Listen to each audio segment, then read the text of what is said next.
Hi everyone. నిన్న night మా family మొత్తం కలిసేసి ఒక ఫంక్షన్కి వెళ్ళేసి వచ్చినాము. తెలిసిన వాళ్ళది, ముస్లిం వాళ్ళది ఫంక్షన్, రిసెప్షను.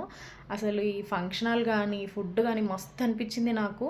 నేను వీళ్ళ ఫంక్షన్స్ చాలాసార్లు అటెండ్ అయినా కానీ ఇంత గ్రాండ్గా ఎప్పుడు చేయలేదు. వాళ్ళ అబ్బాయి లాస్ట్ అబ్బాయి అనమాట, అందుకే ఇంత గ్రాండ్గా చేశారు అనుకుంటున్నా.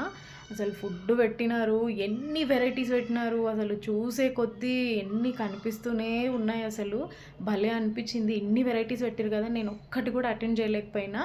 అంటే చూసే వరకే మాకు ఫుల్ అనిపించింది. అసలు ఇన్ని చూసి ఏం తినాలో కూడా మాకు అర్థం కాలేదు. ఇన్ని వెరైటీస్ పెట్టినారు కదా, నాకు చాయ్ పెట్టలేదు అనిపించింది. చాయ్ పెట్టుంటే కూడా బాగుండని నాకు అనిపించింది. నాకు అసలు కనపడలేదు, కానీ మా తమ్ముడు అన్నాడు చాయ్ కూడా ఉందక్క అని చెప్పి. నేనే మిస్ అయిపోయినా, నేను తాగలేదు. ఇన్ని గానం నా కొడుకుకి చూపిస్తే ఓన్లీ న్యూడిల్స్ అడిగిండు నా కొడుకు. సర్లే అని చెప్పేసి వానికి న్యూడిల్స్ పెట్టేసి మేము ఫంక్షన్ ఎంజాయ్ చేసి బిర్యానీ తినేసి ఇంటికి వచ్చేసినాము.